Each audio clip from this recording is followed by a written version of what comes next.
그러니까 저는 이제 북한에서 살다 온 한 사람으로서 김정은의 이번 발언을 듣고 굉장히 충격을 받은 게 북한에서는 이제 통일이 김일성의 유훈이라고 이제 교육을 하거든요. 그렇죠. 그러니까 김일성이 다 일어났는데 조국 통일만을 실현을 못했다.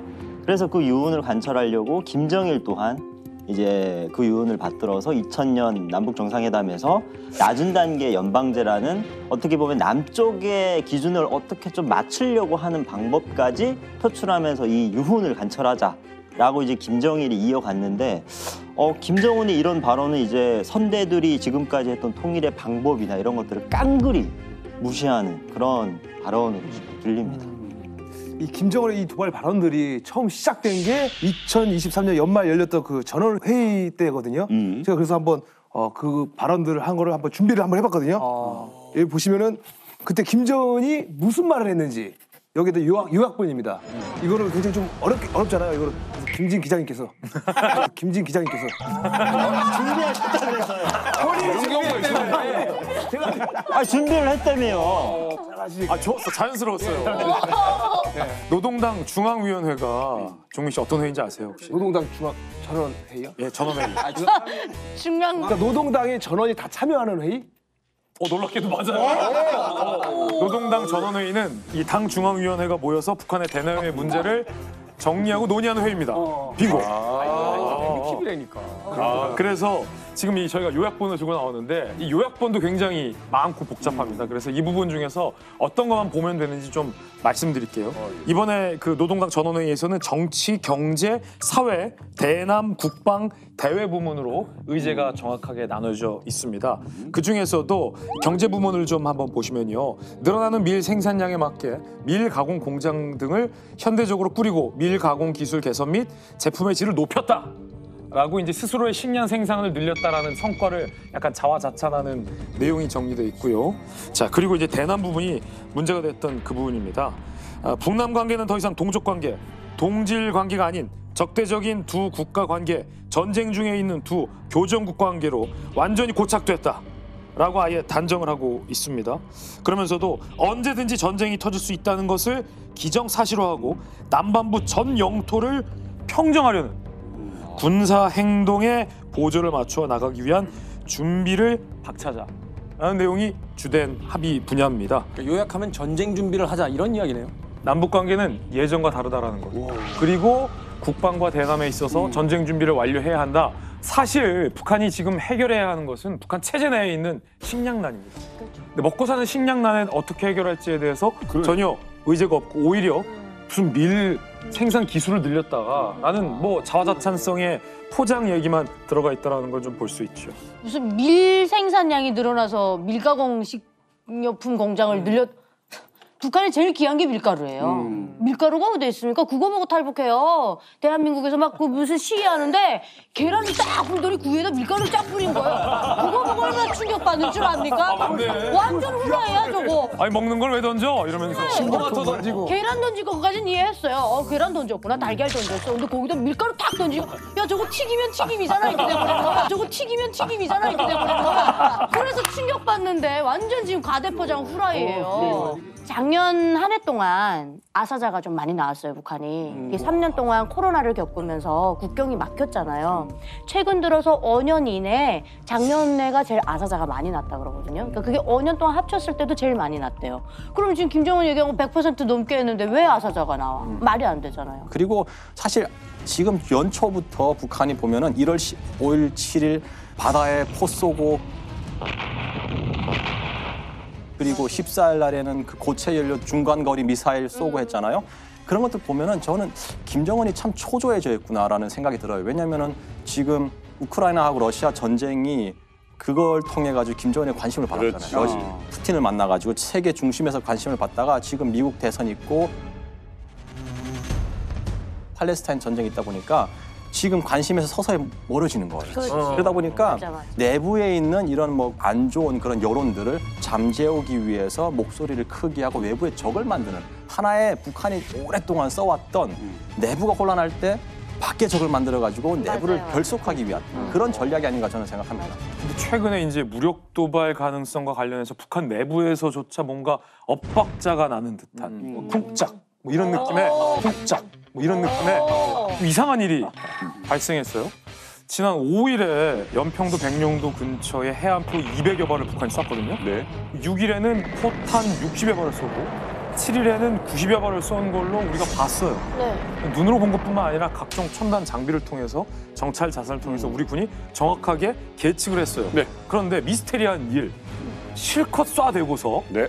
우리 쪽 해안에 김여정이 6일 사격 이후에 조선중앙통신을 위해서 이런 입장을 냅니다. 허세와 객기를 부려대는 대한민국 군부 깡패들의 실제 탐지 능력을 떠보고 불보듯 뻔한 억지 주장을 펼 놈들에게 개망신을 주기 위해 기만 작전을 진행했다. 네. 라며 실제 포탄 발사는 없었고 포탄을 발사하는 척 발파용 폭약만 터트렸을 뿐이다. 너네 몰랐지? 쏘갔지? 뭐 이렇게 주장을 한 거예요. 네. 우리가 뻔히 다 봤는데 자, 분명히 이걸 뉴스에서 우리가 접했습니다. 서해상 포사격이 있었다라고 했고요.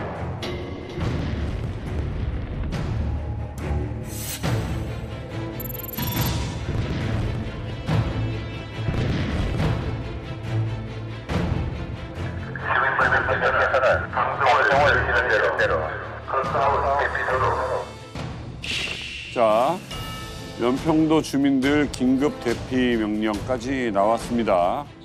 만일 북한이 효력 정지를 빌미로 도발을 감행한다면 즉각 강력히 끝까지 응징할 것입니다.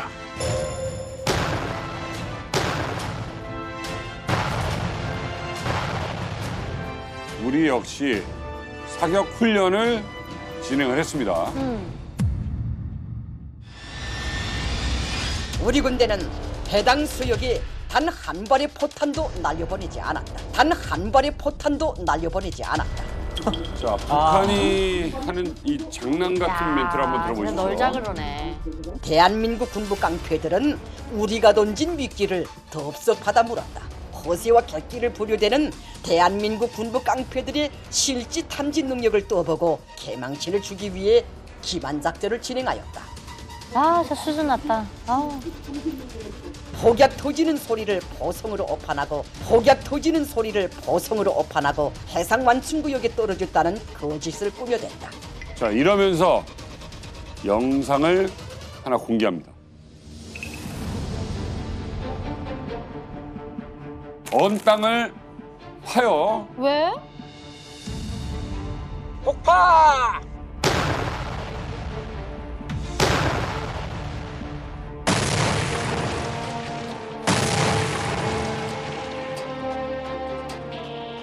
진짜. 북한의 작전에 속았다. 응. 북측 관계자 지금 보고 계시겠죠? 이거 분명히 우리가 속았네요.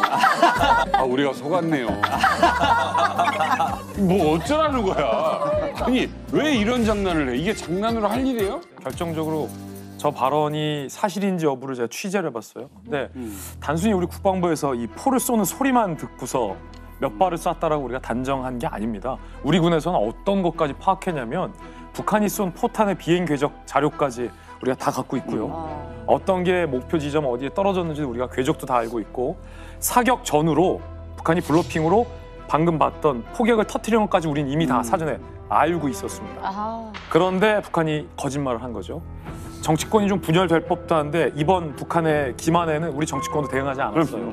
우리 군의 추측은 이겁니다. 우리가 정확하게 200발, 60발, 90발 쏜 개수까지 맞추니까 북한이 내심 좀 당황한 것 같다. 라면서 합참에서 이런 표현을 했어요. 코미디 같은 이 저급한 선동이다라는 입장을 내놨습니다. 아니 짭전 씨 새해 들어서 이제 40이 되셨잖아요.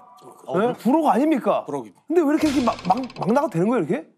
아니 정미동무 네. 막 나가다니 내가 그럴만하니까 그러는 거 아닙니까?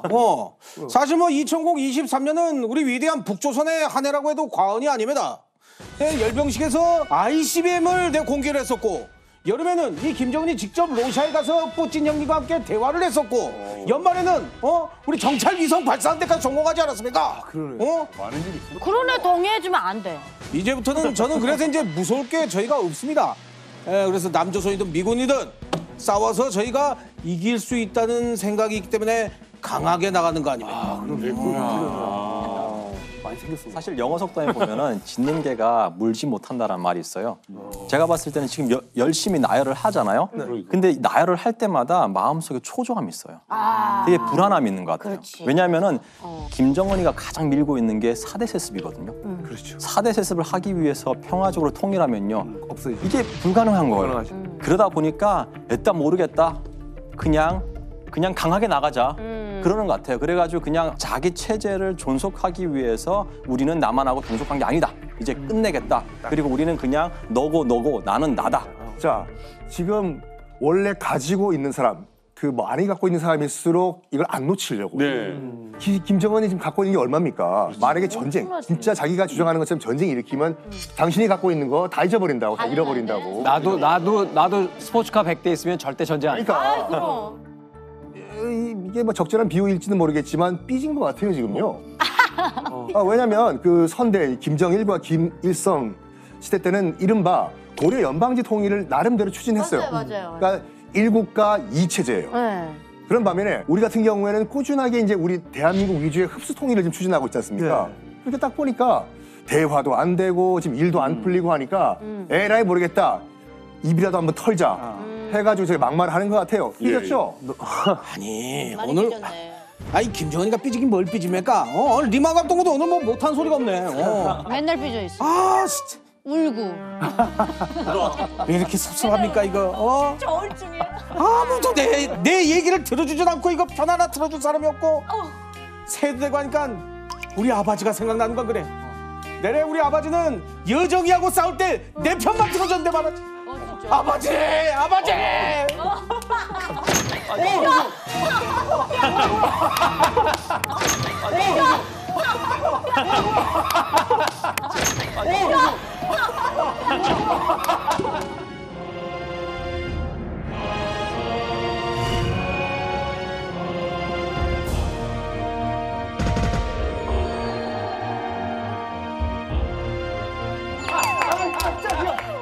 누가 우리 정은이를 울리고 그러네? 누가 울리고 그러네? 진짜 미심하다. 와 퀄리티 최고다. 내가 가만히 보아하니까니 이 정은이가 우리 귀한 아들 정은이가 이 리만갑 녹화장에서 이 놀림당하고 괴롭힘당하고 특히 돌직구 동무 조심하라. 코요태 동무, 윤종신 동무도 조심하라. 우리 정은이를 계속 놀리고 내가 가만두지 않고 와서 이 리만갑 녹화장을 아주 그냥 쑥대밭으로 만들어가서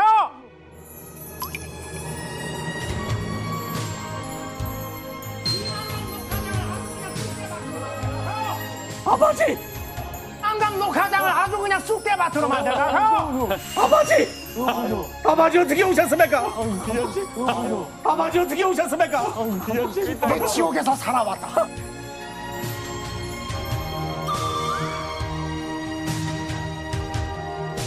내 지옥에서 살아왔다. 지옥? 그래. 내가 근데 무슨 지옥이 아닌데 왜 지옥에 있다 왔습니까? 어쨌든 그리 돼 있다. 정은이 만나서 반갑다. 내내 오랜만에 이렇게 아버지를 보니까 항상 아버지를 생각하면서 불렀던 노래가 한 곡 있습니다. 와 재밌다. 듣고 싶다. 듣고 싶다? 그래. 이거 뭐야? 아버지를 위해서 노래. 부르겠습니다. 그래. 이거 뭐야? 이 노래. 싫어. 야, 니도 부르라. 싫어. 북에서 온 여동부터 부르라. 다 부르라. 어머니란 말과 같이 다정하여라. 스승이란 말과 같이 친근하여라. 노래하자 김정일 우리의 지도자. 자랑하자 김정일 친근한 길을. 기품 절로 나는구만. 보고 싶어서 매다. 기품 절로 나는구만. 보고 싶어서 매다. 나도 보고 싶었다 하더라. 역대급 투샷이다 진짜. 야, 역대급 투샷이야 이거. 대서특필 하라.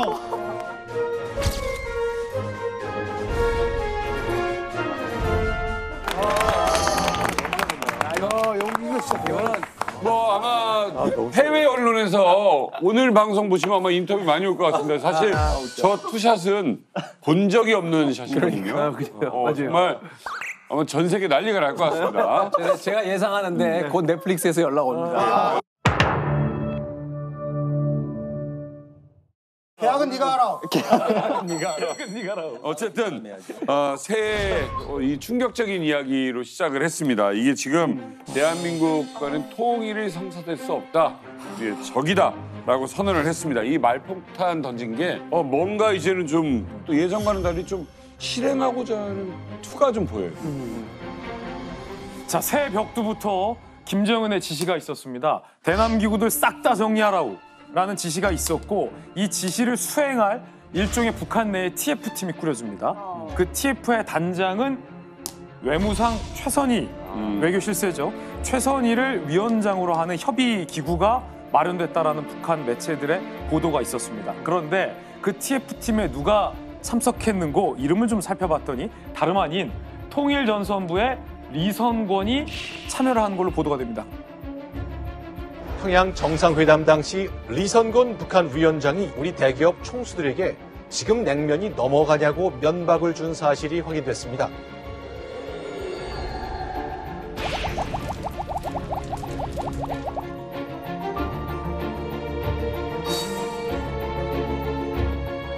관념이 없으면 시기가 주인 닮아서 저기 또 있단 말이에요.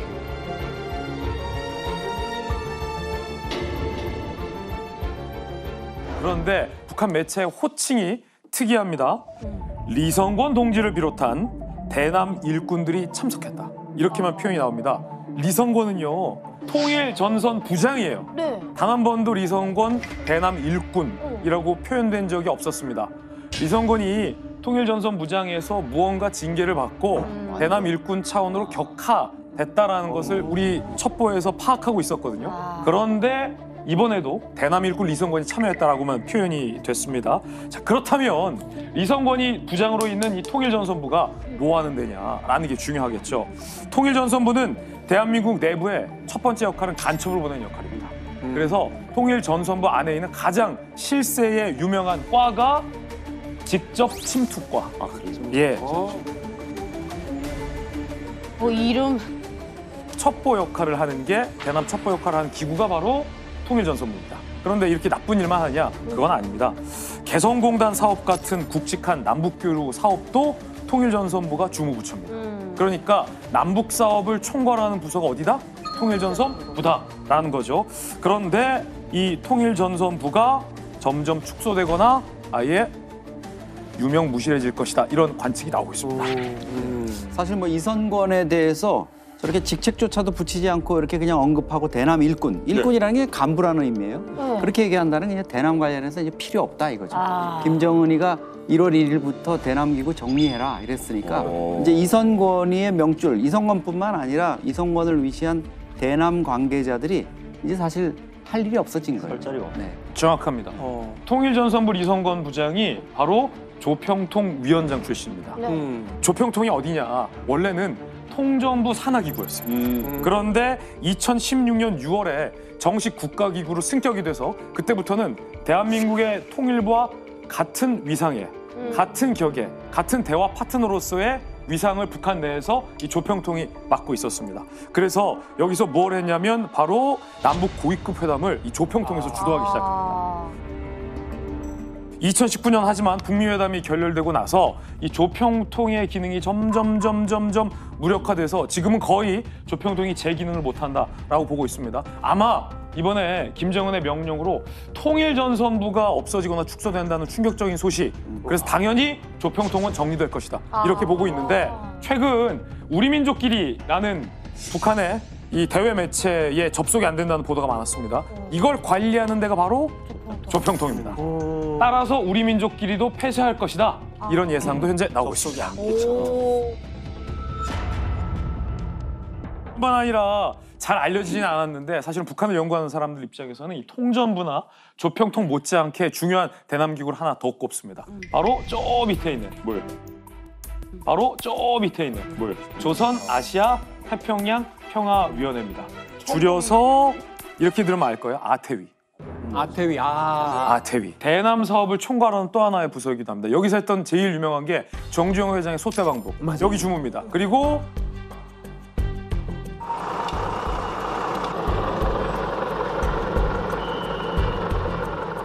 금강산 관광. 네. 어디서 했겠습니까? 아태위에서 담당을 했었죠. 작년 여름에 현정원 현대그룹 회장이 방북 신청을 했거든요. 그런데 북한에서 뭐라고 대답을 했냐면은 남조선 인사의 방문 의향을 통보받은 적도 없고 검토할 의향도 없다. 이렇게 얘기를 했거든요. 아니, 무시해버린 거예요. 그러면서 뭐라고 그랬냐. 우리 국가에 입국하는 문제에서 아태위는 아무 권한도 행사할 수 없다. 아마도 아태위에다가 신청을 냈나 봐요. 근데 이 담화는 어디서 나온 거냐. 외무부에서 나온 거거든요. 외무성에서 나온 거거든요. 우리는 받은 적도 없다.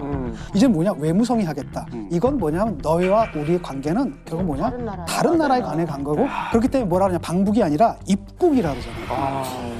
우리나라에 입국하는. 그래서 만약에 이제 새로 신설되는 대남 담당 역할을 이 최선희 밑에 외무상 밑에 어떤 기구를 만들 것이 아니냐 이런 추측이 나오고 있습니다. 그러면 외무성 밑에 생길 이 대남 기구는 아무래도 막말의 황제 리선건이 이끌게 될 가능성이 크다라고 전문가들은 얘기하고 있습니다. 이게 말이죠. 김정은이 대남 기구를 싹 다 정리하라고 한 것은 일종의 기존의 어떤 고착화된 기구에서 이제 대남 간첩이나 대남 사업을 해왔던 것을 판을 싹 바꾸라는 얘기거든요. 더 이상 남쪽에 기대할 것도 없다라는 의미이기 동시에 좀 실속 있게 대남 사업을 다시 해봐라라는 의미이기도 합니다. 그래서 이런 생각이 듭니다. 앞으로 소태방북이나 금관산 관광이나 개성공단이나 이상 가족 상봉 같은 거 누구랑 하지? 최선희만 잘 공략하면 오히려 지금까지 경색됐던 것과 반전의 상황이 나올 수도 있다라는 기대감도 사실은 이쪽에 조금 제기되고 있습니다. 자, 어쨌든 지금 기구가 뭐 축소되고 없어지는 것 같아요. 아니, 정은이 아버지. 정은이 아버지 만든 거 아들이 다 없애는 거예요, 지금. 길티 그 나 때만 하더라도 그 한 라인이 있어가지고 소리 남한과 직통으로 그 소통을 하고 했는데 야 정훈아 네가 그거 다 없애버리면 그거 감당할 수 있겠어? 걱정하지 마십시오, 아바이. 정찰 비성으로 제가 다 보고 있습니다. 정찰비성 야 그거 그 돈이 얼만데 그거 인민의 그 피와 그 땀이 이거 그 노력 아닙니까 그거 피와 그 땀이 이거 그 노력 아닙니까 그거 갑자기 다른 데 들어. 본인이 알려주신 걸 갑자기 다르게 인민이 다시 지금 한국 사람으로 돌아왔어. 갑자기 나도 대한민국 사람이 될 때도 있어. 너무 그렇게 모락하지 말라. 아니 걱정이 일 수밖에 없는 게 뭐냐면 이게 북한이 우리를 약간 간접적으로 엿먹이려고 하는 시도일 것 같아요. 어떤? 일단 이제 이 통일의 대상이 아니라 이제 외국으로 규정을 해버렸잖아요. 외국 가운데서도 적국, 교전국으로 규정을 했지 않습니까? 그럼 어떤 일이 발생하냐면은 만약 유사시에 판문점에 있는 핫라인을 통해 가지고 연락을 하는 게 아니라 어차피 너희는 적국이니까 교전국이니까 우리는 핫라인이고 다 필요 없고 제3국가 예를 들어서 뭐 에티오피아 대사관에 메시지를 남겨놨으니까 대한민국은 가져가라고 이러면은 굉장히 한 번에 걸쳐서 메시지를 받을 수 있는 것이 2단계, 3단계 거치게 돼요. 그러네. 굉장히 번거롭게 돼요. 그러면 정말 긴박한 순간에 뭔가를 해결해야 되는데 이 해결을 못할 수가 있어요. 이 상황이 한반도에서도 벌어질 수가 있다니까요. 바로 그런 변화 중에 하나가 이번에 김정은의 발언 중에 가장 인상적이다. 호칭이 달라졌다는 거거든요. 그 전까지 이제 남한, 뭐 괴뢰도당이라는 뭐 이야기를 하기도 했습니다만 그래도 남한이라고 남조선이라고 얘기한 건 자기들이 이제 북조선이니까 하나의 완전체에서 갈라진 두 개의 존재 뭐 이렇게 인정을 했단 말이에요. 근데 갑자기 대한민국이라는 국가명을 쓰기 시작했어요. 그렇죠. 조금 뭔가 상황 자체에 대한 어떤 그 변화를 가져가겠다 이런 어떤 의지가 있는 거 아닙니까? 사실 대한민국이라는 게 오랫동안 북한 주민들한테는 금기어였잖아요.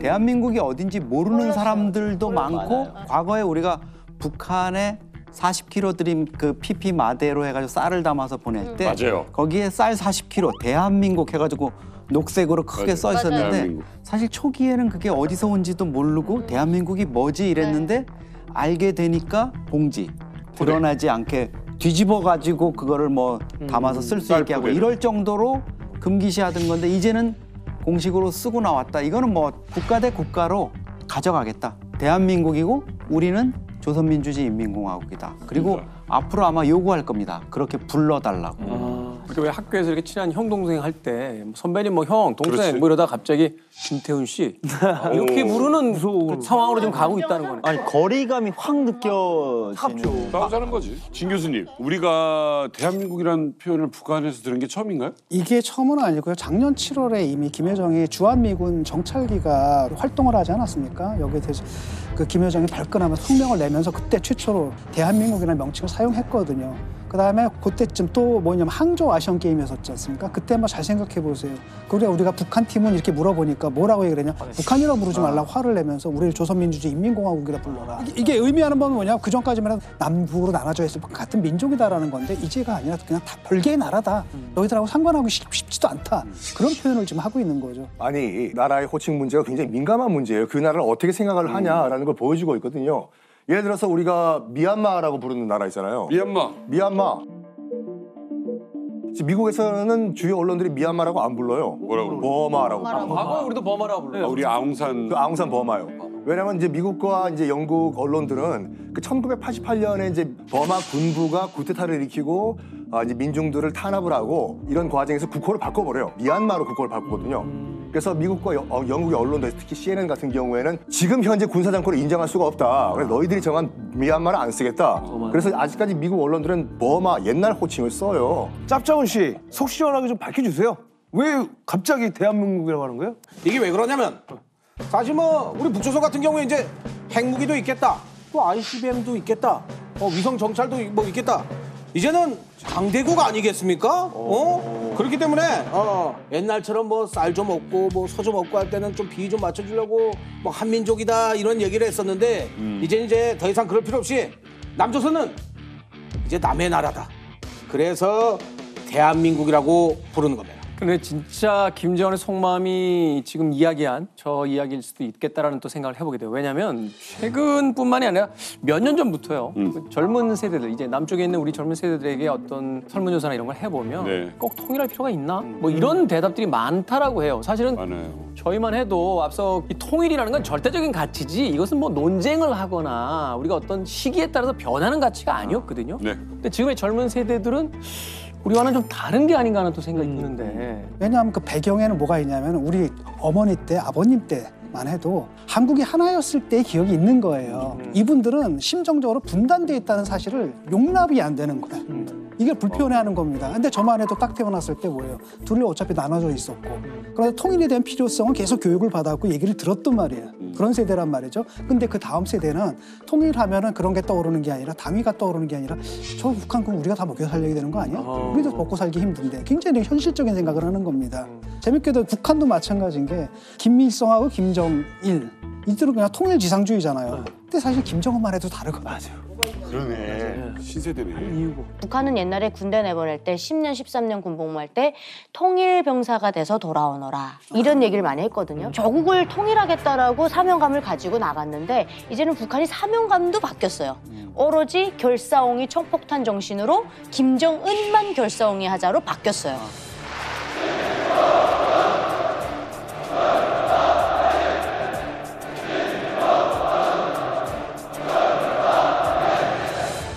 작년에 새롭게 추가된 게 백두혈통 결사보위가 추가돼서 이제는 김정은의 일가까지 그러니까 10년, 13년 군복무를 김정은 개인의 사병이고 그 가정을 지키는 가병의 사명감을 지금 가지고 있거든요. 이렇게 해서 지금 북한도 변하는 거죠. 사실은 일본처럼 최소한 1억 정도의 인구가 있는 시장이 나와야 사실은 산업이 계속해서 이제 할 수 있는 성장을 갖게 된다는 건데 현실적인 또 니즈가 있는 거죠. 자, 정은이 아버지. 지금 보니까 뭐 통일 불가라고 아들이 그랬는데 지금 어때요? 한번 떠나보니까 통일 필요한 것 같아요. 통일하려고 했잖아요. 이 얘기는 제가 정은이 아버지가 아닌 정빈이 아버지로 해야 될 것 같습니다. 정빈이 아버지로 해야 될 것 같습니다. 정빈이 아버지 우리 아들인데 지금 저 때만 하더라도 아마 우리 지금 아들이 그 중2, 중3인데 지금 뭐 김정은이 통일 불가를 이제 선언을 해버렸으니까 이거는 뭐 이제 뭐 전쟁밖에 없는 거다. 뭐 이렇게 좀 제가 들릴 수도 있는 것 같기도 하고. 정은이 아버지 조심해야 될 게 저희는 배다른 형제 그냥 안 둬요. 아버지 아니었습니까? 아버지 아니었습니까? 아들 해외 절대 내보내면 안 돼요. 너 똑바로 하라. 야 똑바로 하라. 아까 방금 무슨 소리 한 거 통일 같은데? 불가라는 말이야. 빨리 지우라. 빨리 지워. 통일할 수 있다. 바꾸라. 아 그리고 저기 여동생 남편 어떻게 된지 들으셨어요? 혹시 성택이 지금 아직 살아있네? 못 만났어요? 네 공부를 어떻게 한 게야? 야, 아이고. 진짜 잘 돌아간다. 잘 돌아가. 지금 김정은의 컨디션이 뭔가도 너무 궁금합니다. 자기가 배터는 났고 진짜 이러다가 전쟁 위험이라는 게 진짜 있으면 이 존재한다면 얼마나 위험한 건지. 맞습니다. 최근에요. 이 미들베리 국제문제연구소에서 발표한 분석에 따르면 한반도 정세가 6.25 전쟁 직전만큼 위험하다라는 이야기가 나오고 있습니다. 뭐 김정은이 드디어 이제 전쟁에 대한 결심을 굳혔다. 이런 이야기들이 나오고 있거든요. 실제로 최근 북한이 핵무기 생산을 준비하고 있다는 증거가 포착이 됐다고요? 네, 맞습니다. 국제원자력기구가 이제 지난해 11월부터 북한 영변 원자로에서 본격적으로 어떤 활동 움직임 포착했죠. 플루토늄이라든가 이런 걸 본격적으로 생산하고 있는 거고 영변에서 얼마나 많이 할 수 있는지를 내가 보여주겠다. 이런 심기도 좀 있을 것 같습니다. 아니 온수가 나온 거랑 사실 핵무기 생산이랑 와 뭐가 이렇게 매칭이 안 되거든요. 무슨 상관인지 그러니까 갑자기 머리가 너무 아파지는데요? 아니 무슨 뭐 이럴 것 같으면 온양온천에서 거기 뭐 핵무기 엄청 나오죠. 그렇죠. 자 이럴 때 우리 이만갑에서 모시는 분이 있습니다. 그냥 헥헥거리지 말아라. 아무리 어려운 핵도 눈높이에 맞춰서 쉽게 설명해주마. 이만갑의 아인슈타인 서균열 교수님 모셨습니다. 반갑습니다. 겸해서 대한민국 오펜하이머이기도 합니다. 아니 서 교수님 보니까 확실히 든든해지는 게 있습니다. 그렇죠. 예. 아니 사실 그래서 좋습니다. 원자로에서 이거 온수가 나오는 거랑 네. 이 핵무기 생산하는 거랑 뭐가 연관이 있더라고요. 아, 조금 궁금하죠. 네. 그렇죠. 그래서 제가 소품을 준비했습니다. 근데 진짜 소품이라 우리가 폭탄주 먹으면 화장실 가는 거지. 아주 조그마해요. 이게 뭐예요? 원자력 발전소, 특히 이제 흑연 감속 기체 냉각로 라는 거를 했는데 소품 치고는 너무 작은데 이럴 때 쓰는 말이 있죠. 작은 고추가 맵다. 그냥 저기 피 보지 말아라.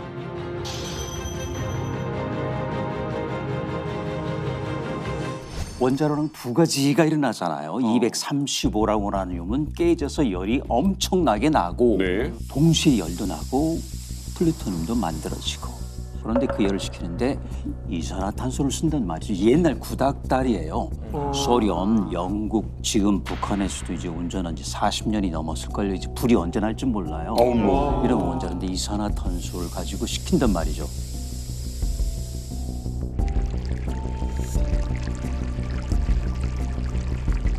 그때 뭐를 쓰느냐?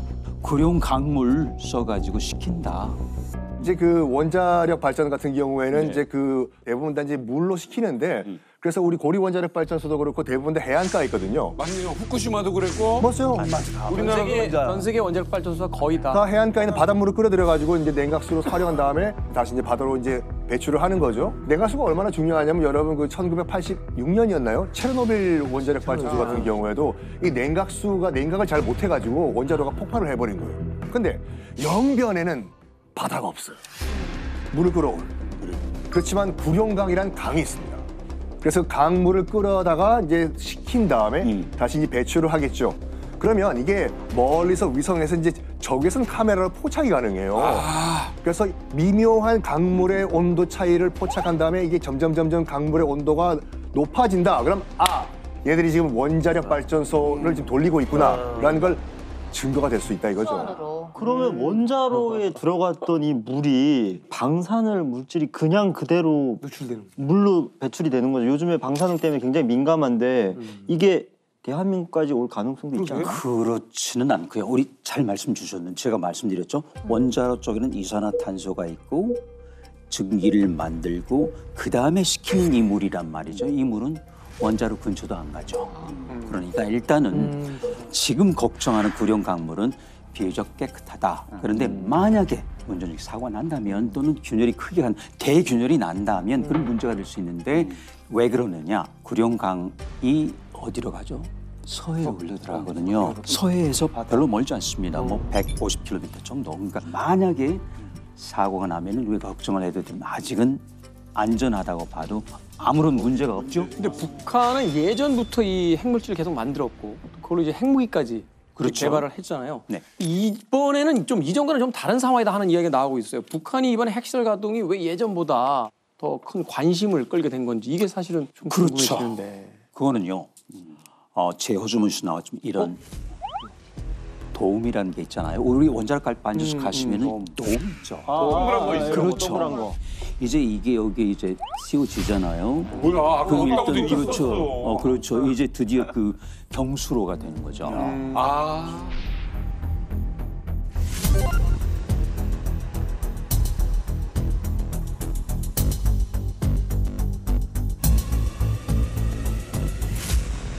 이건 아주 심각한 겁니다. 그건 뭐냐면은 원자로가 점점 커지고 있다. 그리고 구닥다리 이산화탄소가 아니고 드디어 물을 쓰고 있을 것 같다. 경수로 말이죠. 그러니까 우리나라 같이 큰 건 아니지만 크기로 비하면 약 40분의 1, 50 아주 조그매 그야말로 소형도인데 근데 그게 돌아가고 있는 것 같은 그런 불길한 예감이 들어요. 왜냐면 거기서 온배수가 지금 나오고 있거든요. 그 아까 흑연 감속로가 아니고요. 그럼 우리에게는 이거 정말 심각한 우려가 되는 게요. 플루톤 양이 전에 흑연 감속로 1년에 5kg이었다면 여기는 약 25 내지 30kg 크게 잡으면 양이 많네요. 6배예요. 30kg이면은 큰 양이죠. 그렇죠? 왜냐하면 보통 6kg 가져가서 나가사키 폭탄이 됐단 말이죠. 6kg가? 와.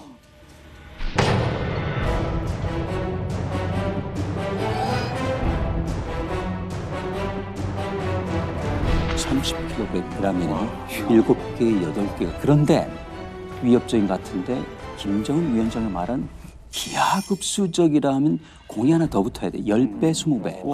그러니까 뭔가 아직은 제대로 우리가 보지 않았다. 더 큰 게 어딘가 기다리고 있을 수도 있다. 이런 생각이 들어요. 그래서 나는 뭐 아무래도 그 내가 이루지 못한 그 업적을 우리 그 정은이가 우리 아들이 그 이루어져서 난 너무너무 행복하고 도대체 그 얼마나 많이 만들려고 이렇게 열심히 노력하고 있는 거네. 그거에 만든 거를 다 합치면은 아마도 남조선뿐만 아니라 전 세계를 가질 수도 있을 겁니다. 다 날려버린 다음에 거기서 뭐해 잿더미 만들어 놓고. 나 이거 걱정이 쟤들 저러다 터트려 먹을까 봐. 그렇죠. 이제 그래서 이런 원자로는 그 터지는 게 굉장히 큰 사고거든요. 그러니까요. 그러니까 지금이 정말 그 어찌 보면은 그 위험 수위가 한 두세 단계 갑자기 뛰어버렸어요. 플루토늄이 나온다는 사실보다는 운전 중에 서투니까요. 사고가 날 수 있다. 저는 그게 무서운 부분이라고 보죠. 나는 무엇보다도 이 경수로가 터지는 것보다 우리 정은이 배가 터질까 봐 걱정이야. 정은이 배가 터질까 봐 걱정이야. 야, 이 배 관리부터 하라. 경수로 터지는 건 난 걱정이 안 돼. 이 배가 터질까 봐. 근데 서 교수님이 그냥 괜한 걱정을 하신 건 아닌 것 같아요. 미국에서도 비슷하게 보고 있습니다. 미국의 랜드 연구소랑 한국의 그렇죠. 아산정책연구원이 작년 10월에 발표한 보고서가 있는데 그 보고서에 따르면 북한이 한국을 주요 표적으로 겨눈 북한 핵무기가 180개 정도 이미 보유하고 있다라고 결론을 내렸고요. 지금 이렇게 경수료형 원자로까지 계속 늘리면 2030년대까지 북한이 갖게 되는 우리나라를 겨눈 핵무기는 최대 300에서 500개까지 북한은 늘리려 하고 있다라고 진단을 했고요. 이렇게 핵무기를 늘리기 위해서 북한이 우리가 알지 못하는 어디인가에서 또 핵무기를 만들 수 있을지도 모르는 거죠. 그러니까 이제는 사실 솔직히 말해봐요. 300기 필요할까요? 아니죠. 우리 같으면 30기만 하더라도 대도시 30기만 하면은 10개만 해도. 그런데 지금은 이거를 이제 굳이 미국말로 오버킬이라고 이거는 과대한 건데 이거 뭐 전 세계랑 붙겠다는 거잖아요. 그렇죠. 미국에다가 300발, 맞아요. 우리한테 200발, 어디에 100발. 어떻게 여러분들 들어보니까 내가 왜 이렇게 강력하게 나간지 이제 드디어 이유를 알겠습니까? 알 것 같아. 제가 오늘 그러면 알려드리고 자랑하는 김에 하나 더 알려드리겠습니다. 자랑하라. 우리 북조선이 조만간에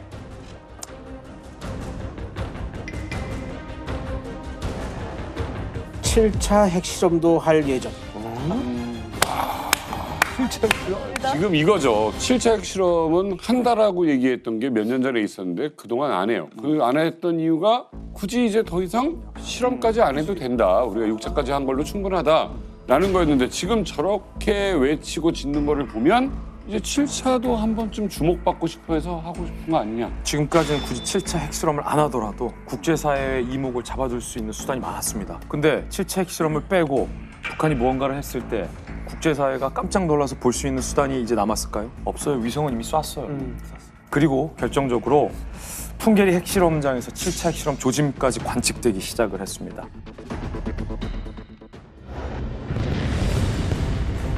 야.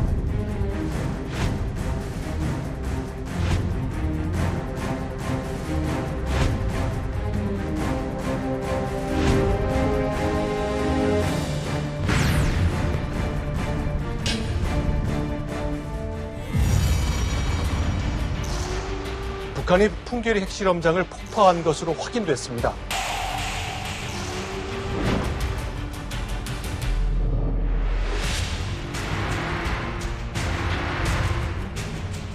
핵시험 중지를 투명성 있게 담보하기 하여 공화국 북부 핵시험장을 완전히 폐기하는 의식을 진행하였다.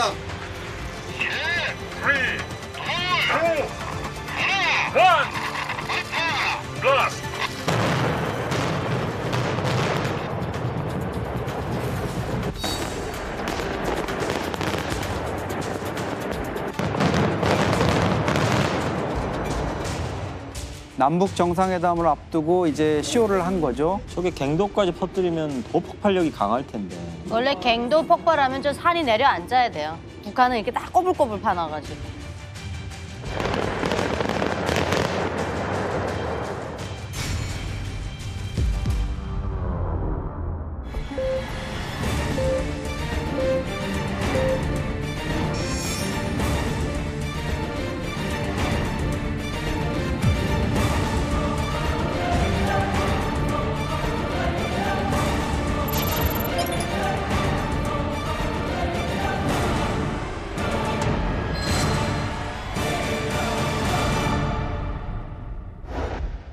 (2018년이죠) 아마 5월쯤이었었는데 그때 이게 그 정치적인 쇼라고 했었고 그때 그 취재단들만 갔고 전문가들은 없었고 그런데 보시다시피 입구만 터뜨린 거죠. 그렇잖아요.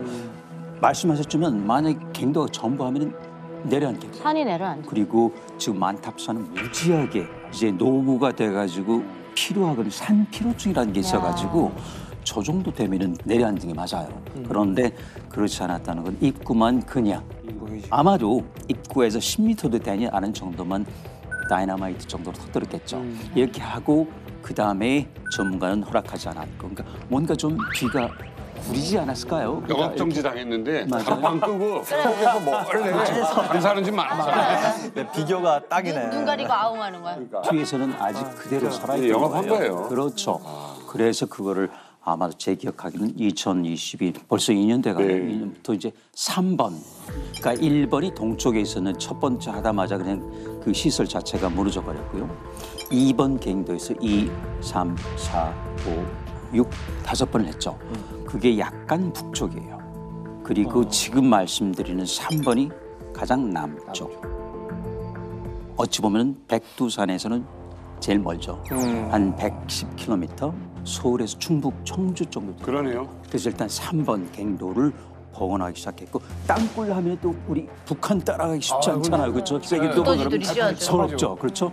기가 막혀요. 한 2달 만에 깔끔하게 정리하고 거기다 새길까지 만들어가지고 그리고 마지막 6차 실험급을 견딜 수 있는 화강암 지대가 아직 존재한다. 그게 3번이 지류다. 말씀하셨던 것처럼 3번 갱도를 복원하는데 몇 달도 안 걸렸어요. 3번 갱도가 제일 중요하거든요.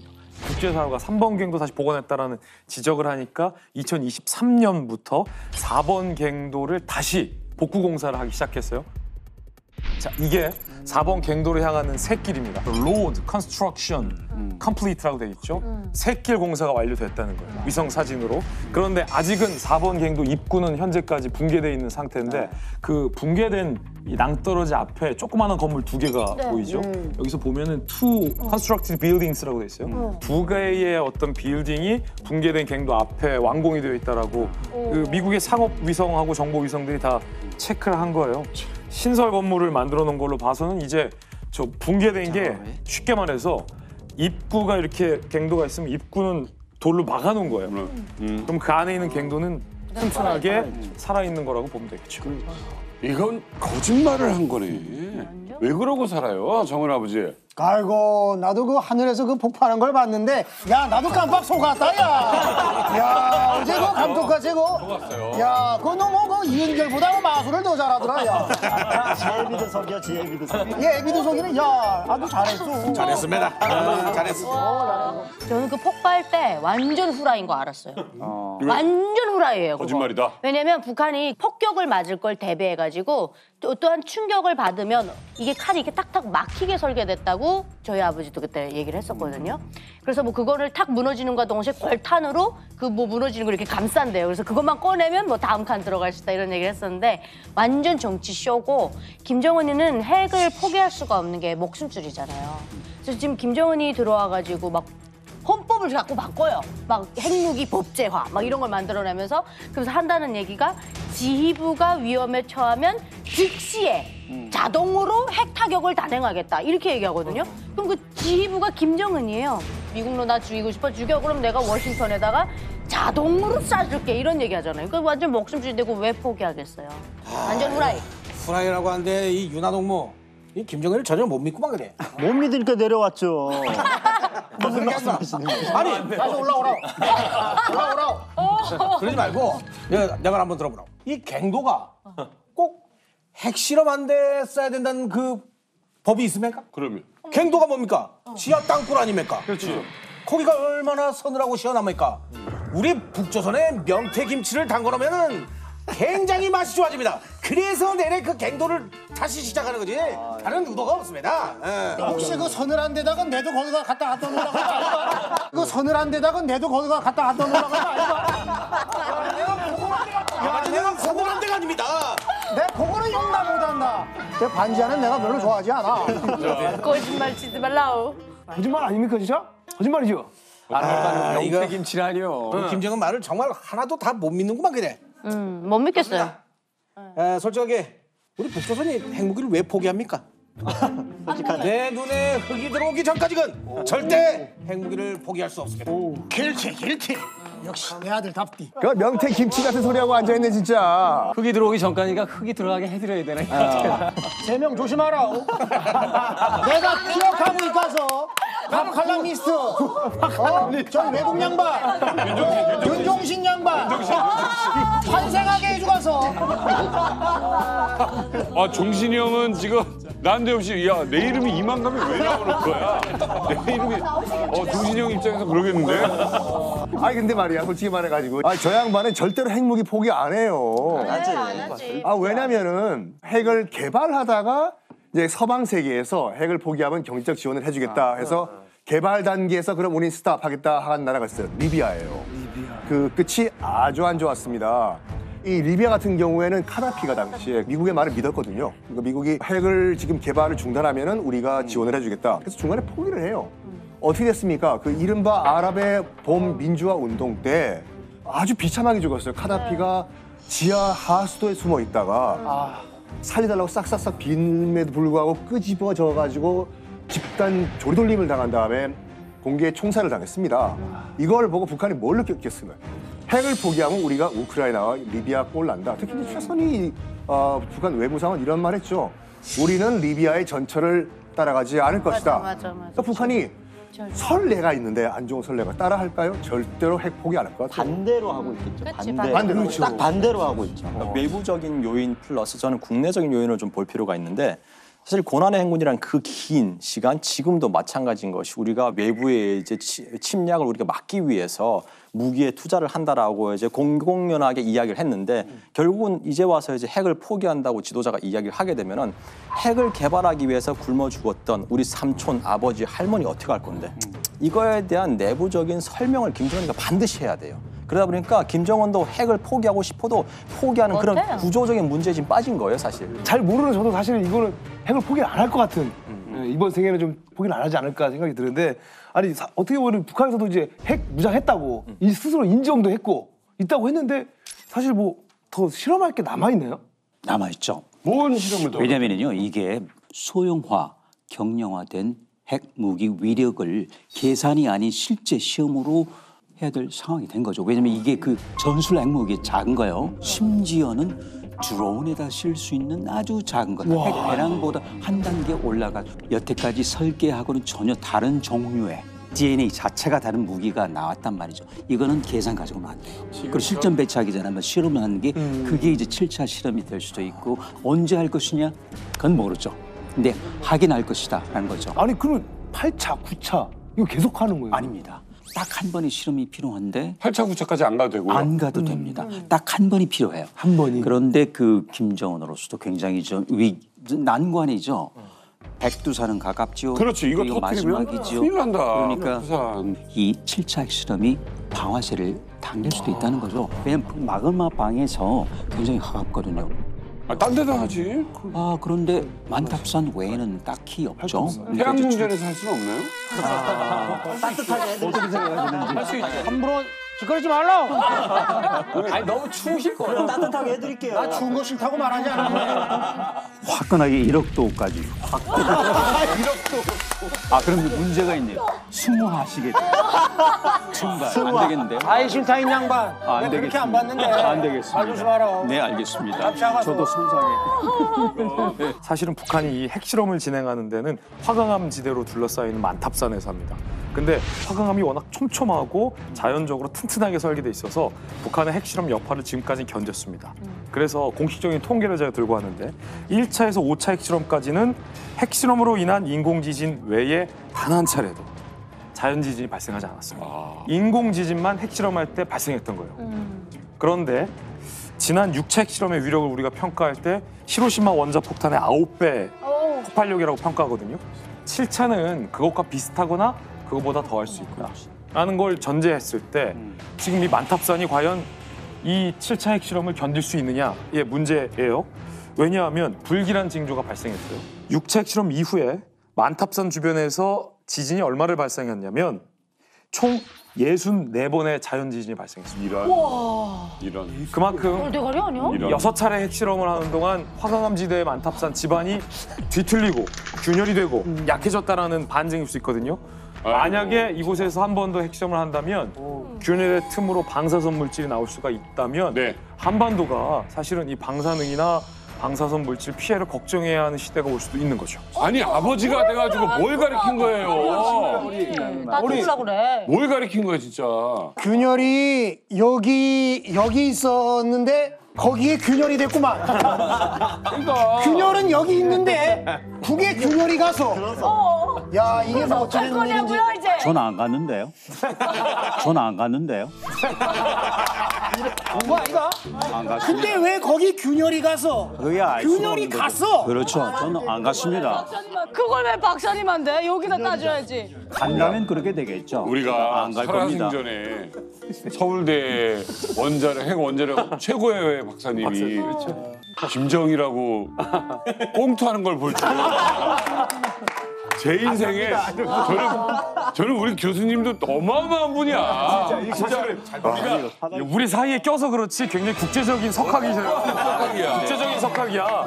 나도 무시하지 말라. 나도 김일성 종합대학 나와서 서울대 나 종합 김일성 종합대학이야. 동급이야. 무시하지 말라. 그렇구나. 진짜 다 알고 있어. 아니 약간 저 이만가 외전으로 두 분 대담 프로 하나 했으면 좋겠어요. 작년에 북한 각종 행사에서 가장 눈길을 끌었던 요인이 있습니다. 그 요인이 뭐였을까요? 요인? 사람이요? 사람일 수 있고 물체일 수 있고. 뭐 있지 한 명. 우리가 뭐 이 시간에 너무 많이 다루지 않아요. 그렇죠. 울었 아니지. 눈물. 눈물 우시잖아요. 아니 저기 봐. 우는 거. 그 트럭에다가 이렇게 바퀴 많은 거에다가 옮기는 거 그리고 잠수함. 거체 연결을 했었어. 그런 것들 앞에 있었던 김주의 등장. 주회죠, 주회. 작년부터 시작된 북한의 4대 세습. 이 초석을 다지려는 정치적 포석이 올해는 한층 더 심화될 거다. 국정원도 초기에는 긴가민가한다고 했는데 저희 김주의 후계 세습 편 이후에 국정원이 입장을 냈어요. 세습 구도로 보인다. 보인다. 확실하다 이건.